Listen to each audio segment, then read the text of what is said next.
No matter who we all want to change one aspect of our life. Whether it be getting in shape, earning more money, spending more time with our family, or even owning our own home, or learning a new language, or having a new opportunity to have a new qualification. Whether we care to admit it or not, each and every one of us has a dream, has a goal. Now, this book that I've written takes you through my journey. It takes you through my journey from the soulless corporate manufacturing world to my dream of becoming an author, working from home. You know, what I want to get across to you is that if I can change my life, then you can change yours too. The problem I've got is that I'm ambitious. I'm really ambitious in a world where caution is king, safety. You know, I want to earn money in my terms, and I want to have the maximum amount of time that I want to spend with my children as I can. I don't want to be governed by that. I don't want people to tell me how much time I can spend with my children. Where to start though? So you've got all these hopes and dreams and desires, but where do you start? My story basically tells of an average guy. And when I say average, I mean I wasn't born in the ghetto and I wasn't in fear for my life, but at the same time I wasn't born with a silver spoon in my mouth either.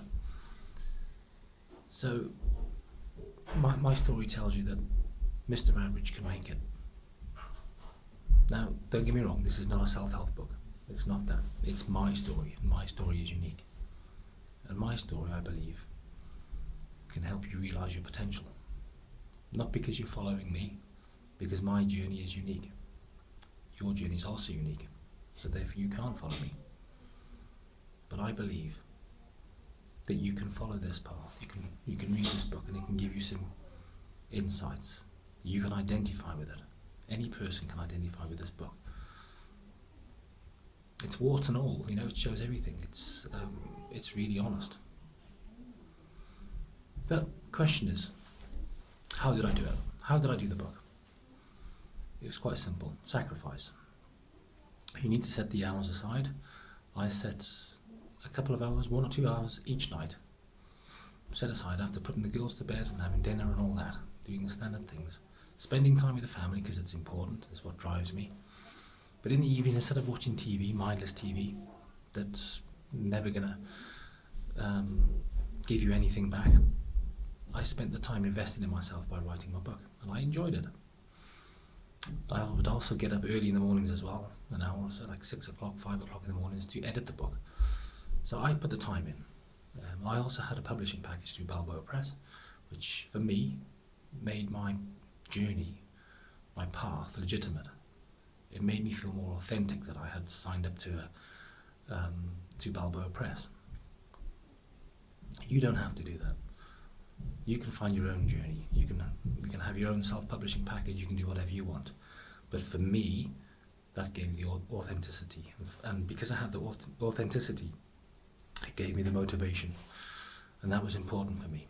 It really gave me a finishing line to head towards. So that's how I did it.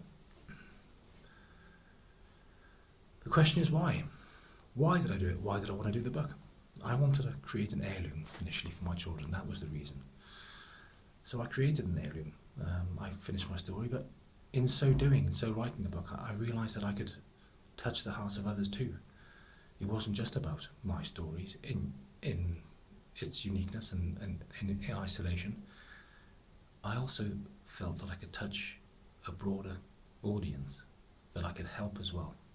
And that's what motivated me to try and get this book sold.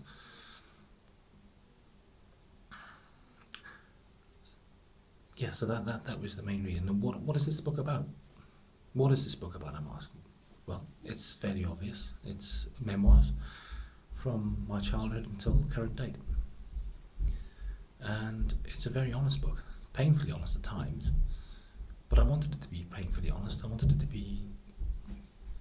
wanted to show the darker side of me as well as the lighter side of me, because I believe that everyone has both. Everyone has a yin to their yang. Now, I've read so many autobiographies, and I've loved many, and many that I didn't enjoy.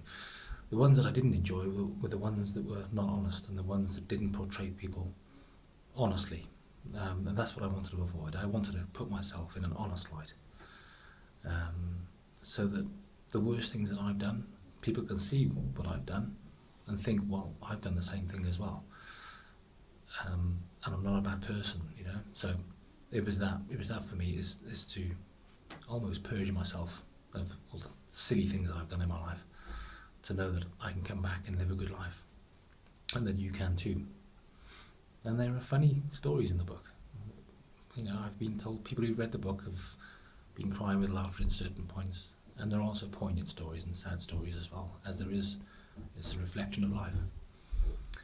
So that's my story, and secondly, it's also a story that has a thread within it all the way through, a thin thread of a spiritual journey that millions will resonate with and identify with.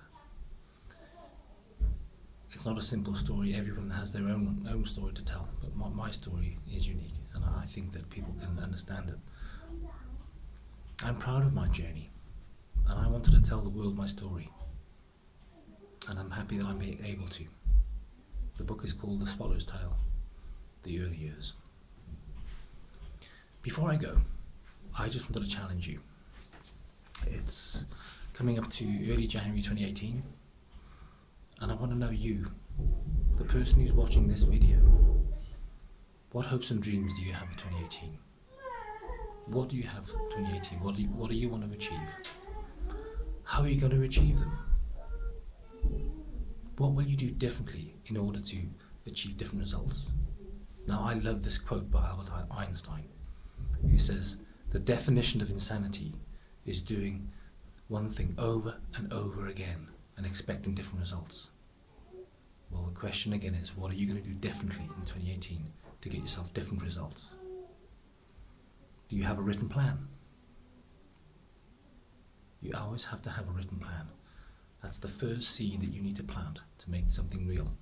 It starts with a written plan or writing it down. What is your biggest threat? You need to identify within yourself what your biggest threat is and eliminate that. If you don't know how to eliminate it, learn how to. But you will always have threats. Learn how to deal with those threats. And that's it for today. I'll be seeing you in a couple of days' time. And in the meantime, Godspeed.